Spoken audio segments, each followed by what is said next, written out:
All right, we have been talking about 3 different ways to change paint color when we think about going into making a painting. And our first way to change paint color was to mix together 2 different colors of paint and to change the recipe or the proportion of that mix and record little lines or stripes between the 2, and you can see that taking 2 colors and mixing them together changes the color. The next way we are going to talk about changing color is to talk about how to make a color lighter or darker. We need this concept in order to make objects feel 3-dimensional, and because in some areas of our painting things need to be lighter, and some areas of our painting things will need to be darker. So we're going to talk about how to do that today. So you can see that I'm going to be making a color darker by adding black, which isn't always the best solution, and we'll learn that tomorrow when we talk about intensity, and making a color lighter by moving or removing paint rather than adding water so that we don't create a puddle. So here's how I'm going to start. You can pick whatever color you want to out of your paint box, and you can see that I have mixed up a nice intense creamy pile of color. So by creamy, you can see that when I slide my paintbrush back and forth, I can see that there's quite a bit of paint and pigment on my palette, but it's not too watery. It's really intensely colored. I am going to start by painting that color right here in the center of my paper. So whatever color you choose, that's where you're going to begin. We're going to talk about making a color lighter first. So what I'm going to do is I'm cleaning my paintbrush out.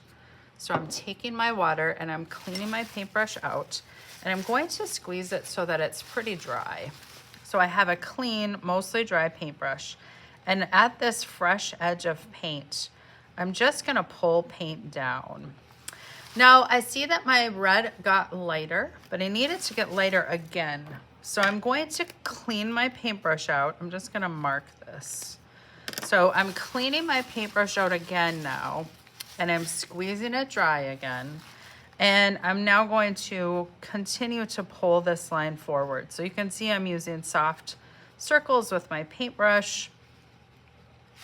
And I also see now what I'm watching for when I do this is that the color isn't getting lighter anymore. So I'm making a little asterisk every time I have to clean my paintbrush out to give you an idea of how often I have to do this. So I'm cleaning my paintbrush out and squeezing it dry again. And now I am manipulating this front edge one more time so that I have that color that just gradually fades into the white. Oh, I cleaned my paintbrush out again and I forgot to mark it. So I'm getting that to gradually fade into the white of the sheet. I can now come back again. I have just mostly cleaned my paintbrush out one more time, and I want to smooth these transitions. So I'm trying to blend. I'm going to stop and clean my paintbrush out again each time. But what I'm hoping to accomplish here is to have a really smooth transition from the full intensity of my red paint to the white of the paper. And you'll see that I have very little water on my page, which allows that fade of paint to stay put and not like drift. So if I were to add water each time, which is a lot of times how people lighten up watercolor, it would just make a big puddle and it dries and I don't have control. So each time, the asterisk, I am cleaning out my brush and squeezing it dry. And that minimizes water so that my value stays gradual like that, okay? For adding the black, I'm going back here to my juicy pile of paint, and I am going to kind of refresh this front edge so that my paint is nice and fresh on the page instead of dry. And I'm just gonna grab one swipe of black And you'll see that one swipe of black adjusts my color just enough so that it got just a little bit darker.